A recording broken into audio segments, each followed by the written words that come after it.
Hello students, this is lecture 1 of classical mechanics. Okay, so in the very beginning I will recommend you some books like if you are a BSc student for classical mechanics you should carry Klepner. You must read it completely because it is important for your concepts and everything.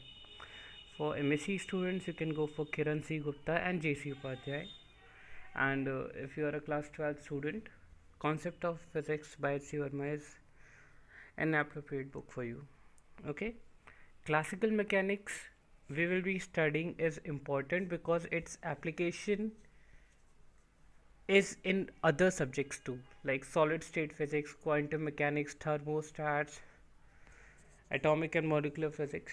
In all those branches, somewhere, one way or the other, classical mechanics is involved. Okay, so we need to study it well. See, here is a marks breakdown for NET examination, like with the different subject and the number of marks they carry at an average. Okay, so leaving all this aside, we will continue with the first topic for classical mechanics, and first we will be focusing on the topics which are for MSc student. Okay, like which are generally in the syllabus of MSc people. The first topic that we will study is degree of freedom. Okay, so the minimum number of independent variables required to describe the dynamics of a system is called degree of freedom. Okay, the point to be noted here is the minimum number. First thing, minimum number. Second thing, independent variable, means they should not be dependent on each other. Okay, required to describe the dynamics of a system. The word dynamics does not always mean the object need to move from one place to another place. Dynamic means change in a system. Okay, it can be any kind of change. Okay, so how do you define the degree of freedom of a system? It's the minimum number of independent variable required to describe the dynamics of that particular system is called its degree of freedom. Okay, the next definition is generalized coordinate. What are these generalized coordinate? These generalized coordinates are basically suitable variables required / used to describe the dynamics of a system are called generalized coordinates. The thing to notice here is nothing as such independent word is mentioned in the definition of generalized coordinate. It means the generalized coordinate do not need to be dependent or independent, they are free of it. Okay, means they will be independent or dependent, but it's like a big set. Okay, and dependent and independent are subset of it. Okay. Now here is an example. Here is a capacitor in the system. It is charged with the circuit, a battery and a resistor is there. I is equal to dq by dt. Okay, that is rate of change of charge is the current, and using Kirchhoff's law we write q by c plus IR is equal to V, Kirchhoff's voltage law. So I gets replaced by dq by dt. So in this equation, okay, the charge q is the generalized coordinate. See, c remains constant for this, r is a constant, v is constant. The only variable quantity here is q. So charge q is the generalized coordinate for the particular system. Variable is q, so degree of freedom will be 1. Why the degree of freedom is 1? Because the minimum number to describe the dynamics of the system is 1. Rest are the constant values, correct? So we move ahead. Here is another example quoted here. Now, degree of freedom of a system is 0 at triple point of the substance.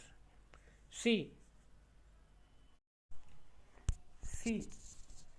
the triple point is a point at which a substance is in 3 phases at the same time, like 3 phases at a point of a substance. That's the state of triple phase, like that is the triple point of that substance. Okay, So if somebody asks you, like, can the degree of freedom of a system be 0? The answer is yes. At a triple point of a substance or at a triple point of a system, its degree of freedom is 0. And it can be proved using Gibbs phase rule. Okay. Now, another example is simple pendulum. Okay. For a simple pendulum, the length is constant, like the length of the pendulum, in which the length of the thread through which the bob is tied up, it's constant. Okay. It is oscillating in a fixed plane. Whenever we consider the example of a simple pendulum, the one thing we need to make sure is that it is oscillating in a fixed plane. The plane should not be disbalanced or under any kind of forces. Okay. Now, we have made two figures here using the Cartesian coordinate and using polar coordinate. Okay. We will be discussing this thing in two of the coordinate system.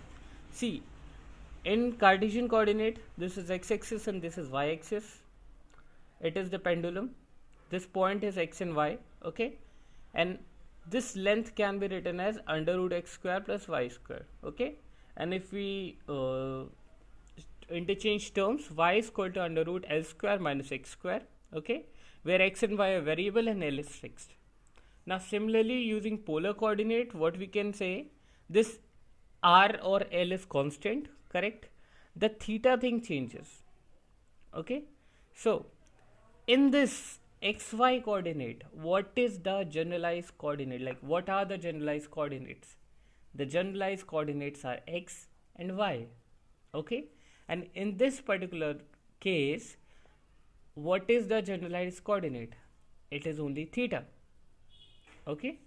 Now here, as we can see this relation y is equal to under root L square minus x square, what this relation depicts is that x and y are dependent on each other. It means only one coordinate is independent. Okay. And the degree of freedom of the system is 1. As there is only one coordinate independent, like one independent coordinate is required to describe the system, the degree of freedom of the system will be 1. Okay. Here comes the difference between generalized coordinate and independent coordinate. Generalized were x and y. Okay. They both were dependent on each other. If we take if we convert one into the form of other, okay, like y is equal to under root L square minus x square. For this equation, we have one coordinate independent, that is the degree of freedom of the system will be 1. And this relation y is equal to under root L square minus x square is called constant equation. Okay. In this case, since the generalized coordinate is theta only and it is independent, hence the degree of freedom is 1. So there is one rule which we all should know, that we cannot modify degree of freedom of a system by any mathematical technique. The degree of freedom of a system cannot be changed.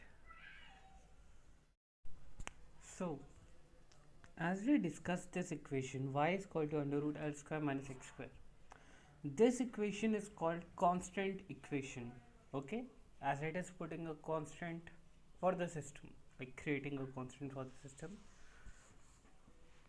So we define it as the relation between dependent coordinates is called constant equation. What is a constant equation? The constant equation is the one which gives you the relation between the dependent coordinates. Okay. The generalized coordinates can be independent as well as dependent. I told you generalized coordinate is a set and independent and dependent are its subset. Okay. Now some standard example of degree of freedom. Okay. If a particle moves in d dimension, we are talking about a particle. Okay. A tiny minute particle. If a particle moves in d dimensions, then the degree of freedom will be d. Okay. And in 3D, the degree of freedom is 3. Next thing, if there are n independent particles. This term is pretty important. They are not dependent on each other, they are just independent particles moving in d dimension. Then the degree of freedom will be nd. Okay. Now, if there are some constant can be in the form of geometrical relation, like y is equal to under root L square minus x square. It is a geometrical relation, right? Comma, equation of state. Equation of state is, this particular thing is basically for thermodynamics thing. Like in thermodynamics, the equation of state is a constant into the system. Okay. If there is some constant, the degree of freedom reduces. Okay. Whenever there will be a constant, the degree of freedom will reduce. Okay. So degree of freedom is equal to degree of freedom without constant minus number of constant. Okay. It is the important formula. What is the formula? The degree of freedom is equal to degree of freedom without constant minus number of constant. Number of constant means the number of constant equation. Like here it is mentioned. The number of constant means the number of constant is equal to the number of equation between variables. If there are two relation between the variables, then the number of constant will be 2. If there are 3 relation mentioned, then the number of constant will be 3. Okay. Now here is a small case for thermodynamic system. Like in the thermodynamic system, considering the ideal gas, the 3 main factors we discuss is P, V and T. Volume, pressure and temperature. That is P, V and T. What are these? These are generalized coordinates. Okay. These are variable, desirable variable with which you can express a thermodynamic system. Okay. Now we get to know a relation, that is PV is equal to nRT. Now this relation turn this particular system, the particular relation, into 2 independent variables. Like here it is dependent on 2 independent variables, and this side also it is dependent on 2 variables. Okay. So what we can say, it had 3 generalized coordinates, but now it has 2 independent variable which will be enough to describe the system. Okay. And hence its degree of freedom will be 2. So for thermodynamic system having an ideal gas, the degree of freedom is 2. And degree of freedom is equal to 3n whenever we talk about statistical system. Statistical system means that is a bulk system. Okay. Now the degree of freedom of 2 rigidly connected particle moving in 3D. The next example we're going to quote here is the degree of freedom of 2 rigidly connected particles moving in 3D. Okay. This is XYZ coordinates. This is one particle, this is second particle. It is connected by this D. Okay. Now we know the distance formula, that is d square is equal to x2 minus x1 square plus y2 minus y1 square plus z2 minus z1 square. Correct. This relation is the only existing relation between these 2 points, first thing. And second thing, this is the constant relation, like constant equation. Okay. And what a constant equation do, it reduces the degree of freedom. Okay. So degree of freedom is equal to number of variables. Total number of variables is 6 minus number of constant. What is the number of constant here? 1, because there is one relation existing between these 2. Correct. So degree of freedom is 6 minus 1, that is 5. So for any of 2 rigidly connected particles moving in 3D, the degree of freedom for that system is 5. Okay. For rigid diatomic molecule, the degree of freedom is 5. Now there are few things which are important as a fact, which we should know and which are important. If a particle moves along a predefined line, means the equation of line is known, then the degree of freedom is 1. Let the line be straight, let it be curved, or howsoever the line is. If its path is predefined and the particle is moving on a predefined path, then the degree of freedom for that is 1. Okay, here is xyz coordinate, this particle is moving in along xx, yy, zz, the degree of freedom is 1. And it is xy coordinate, this line is moving in a curvature, okay, but the path is predefined, it is a known curve, then the degree of freedom of the particle will be 1. Another important fact or theory similar to it is, if a particle moves along a predefined surface, then degree of freedom is 2. See, this time we mentioned here, if a particle move across a line, like through a predefined line, then degree of freedom is 1. Now if the particle is moving in on a predefined surface, let there be a surface and its equation is already given, then its degree of freedom will be 2 always. Okay, here we have example, like it is a sphere, it is a fixed sphere, like it's not moving, it's not shifting here and there, it's not doing anything, it's a fixed sphere.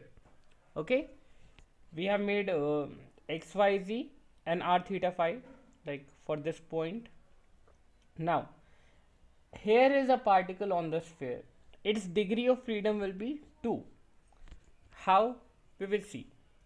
See, the generalized coordinate, if we consider the like polar equation is theta and phi, okay, and there is no relation between theta and phi over here. R is fixed, so we are not taking that as a variable here. The generalized coordinate will be theta and phi, but this theta and phi are independent, hence its degree of freedom is 2. If we consider the coordinate system xyz, okay, so we know x square plus y square plus z square is equal to r square, correct? What is this? This is the constant equation. Number of constant equation is 1, okay, so degree of freedom will be 3 minus 1, that is 2. Hence the degree of freedom is same for let it be a coordinate system, a polar system. And another important fact is, if a particle move along a predefined surface, means the surface is predefined, its degree of freedom is 1. If the particle is moving along a curve or a line, known curve, or a line, known line, then its degree of freedom is 1. Thank you.